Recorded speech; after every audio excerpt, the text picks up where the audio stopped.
If Adobe Premiere Pro is showing an MSVCP110.Dll, MSVCR110.Dll, or MSVCR100.Dll not found error, don't panic.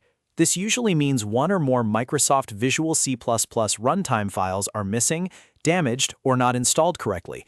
And before we start, do not download random DLL files from sketchy websites, because that can create even bigger problems and may even put your system at risk. In this video, I'll walk you through the safest fixes step by step so you can get Premiere Pro opening normally again. If this tutorial helps you, please hit the like button and subscribe for more quick software fixes. All right, let's get into it. The first thing you want to do is install the correct Microsoft Visual C++ Redistributables from Microsoft. These are the official runtime packages that Premiere Pro often depends on. Start by downloading Microsoft Visual C++ 2010 Redistributable and Microsoft Visual C++ 2012 Update 4 Redistributable directly from Microsoft's website. When you install them, make sure you install both the x64 version and the x86 version.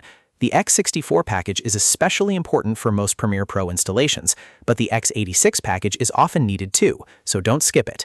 If one of these runtime components is missing, Premiere can fail to launch and throw those DLL not found errors. Once those packages are installed, the next step is to repair any existing Visual C++ installations on your computer.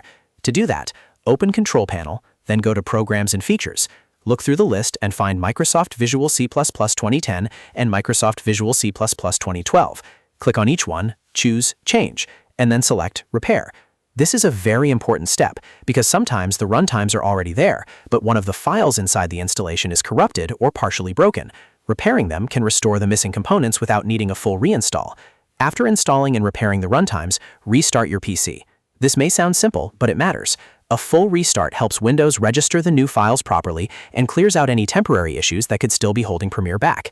In many cases, Premiere Pro will work after this restart if the error was caused by missing runtime files.